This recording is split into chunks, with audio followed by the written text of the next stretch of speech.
In our first conversation with Nobel Prize winner in economics, Professor Josh Angrist, we learned what an excellent university is and what the proper priorities are for an outstanding institution. But faculty members do not work at the university. They work in a specific department.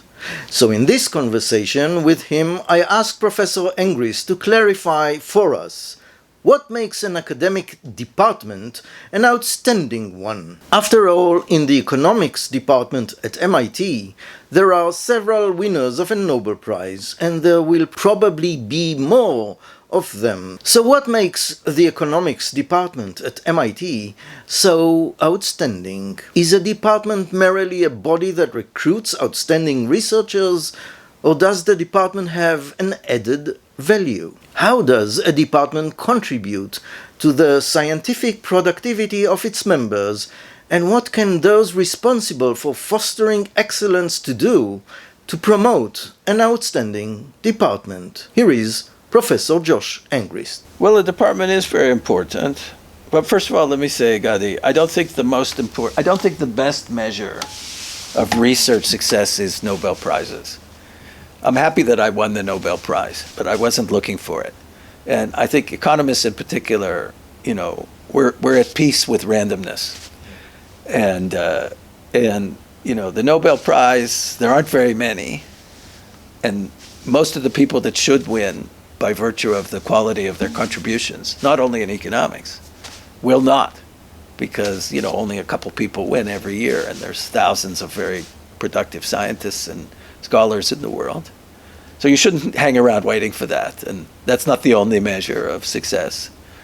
And I don't think it's the best measure because, on the list when I won, I know there's other people that could easily have won.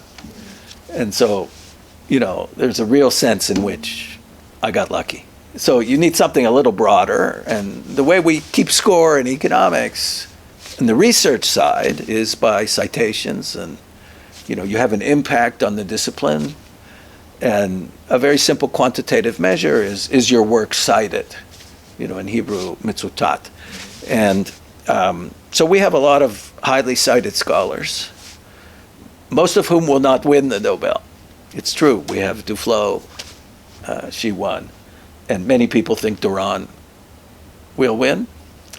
But even if not, Duran is a spectacularly successful scholar, and you can see that in the fact that his scientific articles are cited and his books are cited, and also his books are widely read and sell very well. He's written a lot of books in the political economy field. So, again, it's sort of how do you end up with a department where you have a concentration of highly productive, highly cited scholars? So you need an element of the support that I'm describing, which is really it's partly about money, but it's also about directing the money to the people who need it and will use it productively.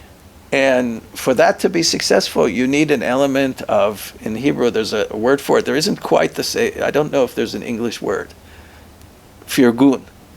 You need people to agree that that's a good guy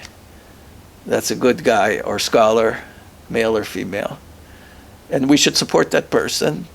And supporting you does not diminish me. You can't have too much competition, and it's not a zero-sum game.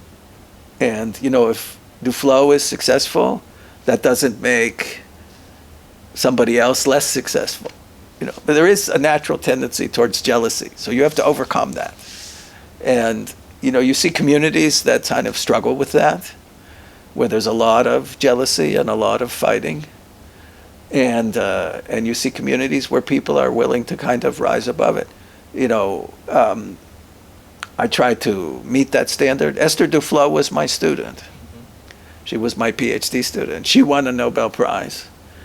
And, at some level I might have been disappointed why didn't I win? Well, eventually I did win, but I didn't know at the time. But I was as pleased as could be when Esther won, and very proud. And I would have continued to enjoy my work and my life if I had not won the Nobel Prize, and I would have been made happier by the fact that Duflo won. But there is an element of competition in academia. In fact, academia is highly competitive. You're not successful if you don't compete. It's a competitive sport. You want to be, especially in the sciences and increasingly in economics, there are things to discover and do. You'd like to be the first. You get the most credit if you're the first. So if you're the first person to show something or to use a particular method and establish a certain result, Card and Kruger were the first to apply kind of modern empirical methods to the minimum wage question. And David Card, who won the Nobel with Imbens and me, was the first to apply those methods to immigration, the question of how immigrants affect native workers. And he gets a lot of credit for that, and rightfully so. He was a pioneer. You'd like to be a pioneer. And so that's a competitive enterprise. So there's always a balance.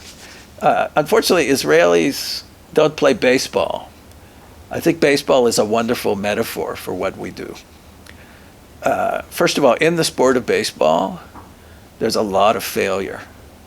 And even the most successful, so a baseball player who is batting is trying to hit the ball. A very good batter still misses most of the time. Scholarship is like that.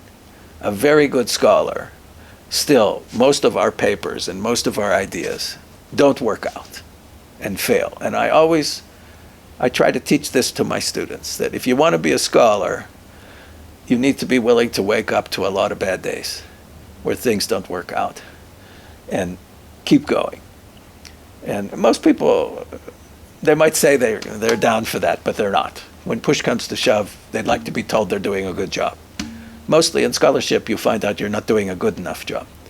And then there's another thing that parallels baseball very nicely, which is baseball is both a team and an individual sport. So, and there are metrics for success in both domains. So the team wins or loses. So you can think of the team as the department. But you could have a not so good team and have some great players. And you definitely like to have great players, and the players themselves are rewarded more for their own success than for the success of the team. So, you can have a department that's not a great department, but there's some spectacular scholarships. So that's like a mediocre baseball team, but there's some really good pitchers and hitters there. And they'll be well paid, and they'll have very long and rewarding careers.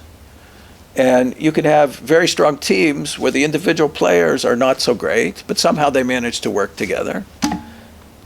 But the ideal scenario from the point of view of the team and the players is that you're a good player, you're individually successful, and you play for a good team. Good players like to play on good teams because they like to win. So I'm lucky I have the pleasure of being surrounded by a lot of good players, and we also play well as a team.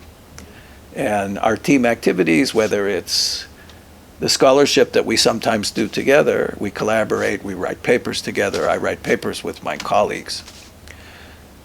But we also collaborate on graduate student education, and that's a team sport.